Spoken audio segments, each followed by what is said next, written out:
Selamat datang di video pembelajaran mata kuliah Perkakas Tangan. Hari ini kita akan mempelajari bagaimana mengidentifikasi pekerjaan kerja bangku, sebuah keterampilan dasar namun sangat penting dalam dunia teknik dan dunia manufaktur. Apa itu kerja bangku?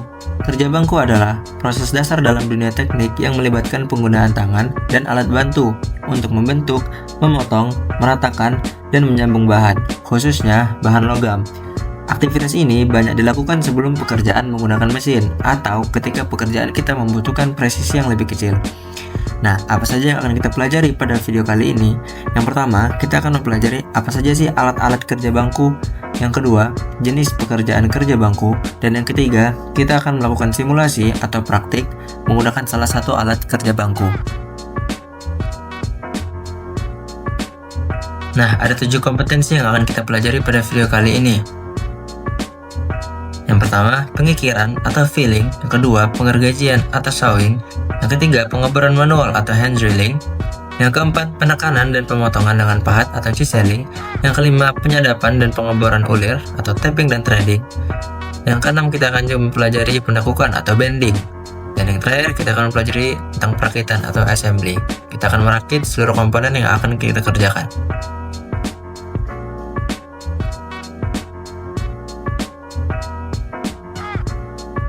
Baik, kita masuk ke segmen yang pertama, alat-alat kerja bangku. Yang pertama, di sini kita punya ragum atau bench vise. Fungsinya, ragum berfungsi untuk menjepit benda kerja agar benda kerja tetap kokoh terjepit pada tempatnya sehingga kita bisa fokus untuk melakukan pekerjaan kita. Yang kedua, kita punya kikir. Fungsinya untuk menghaluskan, meratakan, dan membentuk permukaan benda kerja. Di sini kita akan mempelajari 4 jenis kikir pipih, setengah bulat, segitiga, dan juga kikir bulat. Selanjutnya kita punya gergaji. Fungsi gergaji untuk memotong benda kerja. Benda kerja itu bisa berupa besi, kayu, ataupun plastik.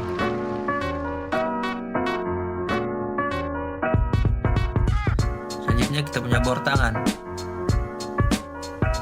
Fungsi bor tangan untuk melubangi berbagai jenis bahan seperti kayu, logam, tembok, maupun plastik. Di sini kita akan mempelajari 2 jenis bor tangan, yaitu bor tangan listrik dan bor tangan baterai.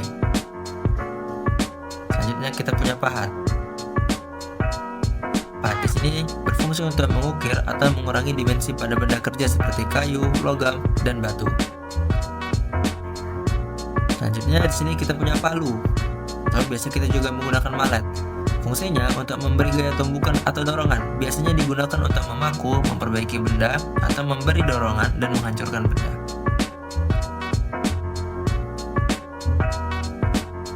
Baik, selanjutnya kita punya alat ukur. Di sini kita menggunakan penggaris siku yang berfungsi untuk mengukur dan membuat tanda pada benda kerja. Baik, selanjutnya kita punya tape and snay untuk tape wrench dan die. Fungsinya untuk apa? Untuk membuat ulir dalam dan ulir luar pada benda kerja. Di sini kita punya handlernya dan juga tab-nya. Lalu di sini kita juga punya handler untuk snay atau wrench, juga die snay.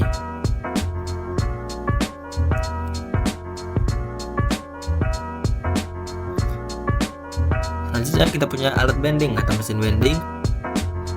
Fungsinya, mesin bending ini untuk membengkokkan logam menjadi sudut tertentu.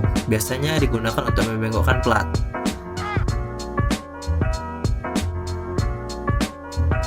Baik, kita masuk ke segmen yang kedua, jenis pekerjaan kerja bangku.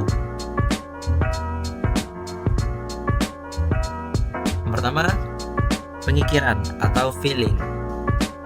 Pengikiran merupakan proses meratakan atau membentuk permukaan logam menggunakan kikir. Biasanya untuk menghaluskan permukaan benda kerja. Yang kedua, ada pengergajian atau sawing. Gergajian merupakan proses memotong benda kerja menggunakan gergaji tangan. Biasanya kita bisa memotong besi, plastik maupun kayu.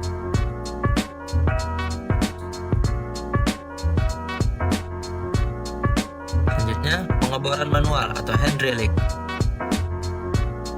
Pengeboran adalah sesuatu untuk membuat lubang menggunakan bor tangan.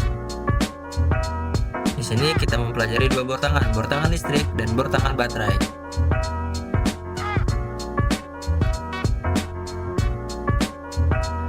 Lalu ada penyadapan atau tapping.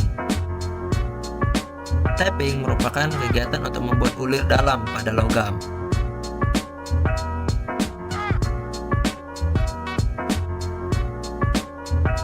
Ini merupakan hasilnya, bisa dilihat ulirnya. Lalu ada pengoboran luar atau threading. Threading ini merupakan pembuatan ulir luar pada logam.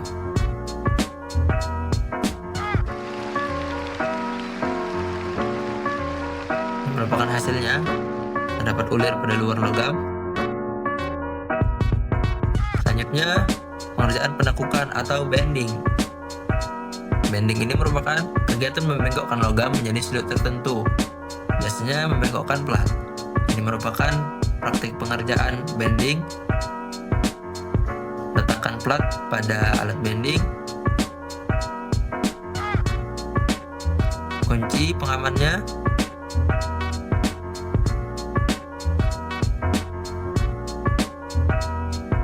Lalu naikkan tuas untuk membengkokkan plat sesuai dengan sudut yang diinginkan.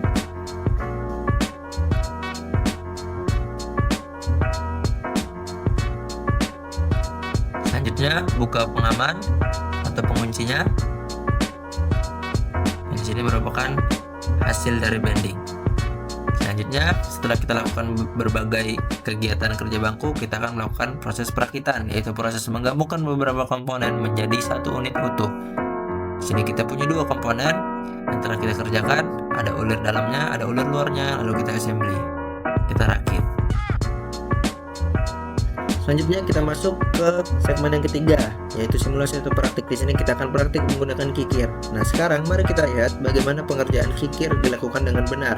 Perhatikan posisi tubuh, cara memegang kikir, dan tekanan saat mengikir agar hasilnya menjadi baik. Di sini kita akan praktik penggunaan kikir dengan 4 jenis kikir, yaitu kikir pipih, kikir setengah bulat, kikir segitiga, dan kikir bulat.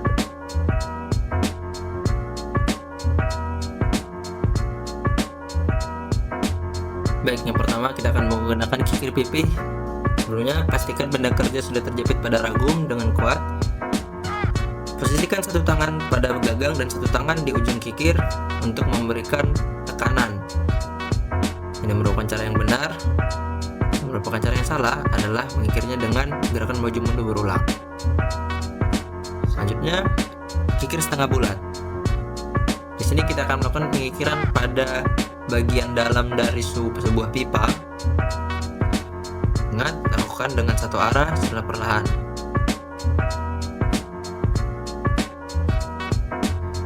Tidak direkomendasikan melakukan secara seperti ini berulang-ulang. Jadi bagian atas dan ini merupakan bagian bawah. Selanjutnya di sini menggunakan kikir segitiga. Kikir segitiga biasanya digunakan untuk mengikir pada bagian sudut. Sama seperti kikir yang lain, satu tangan memegang gagang dan satu tangannya lagi memberikan tekanan untuk memegang bagian kikir bagian depan. Perhatikan posisi badan.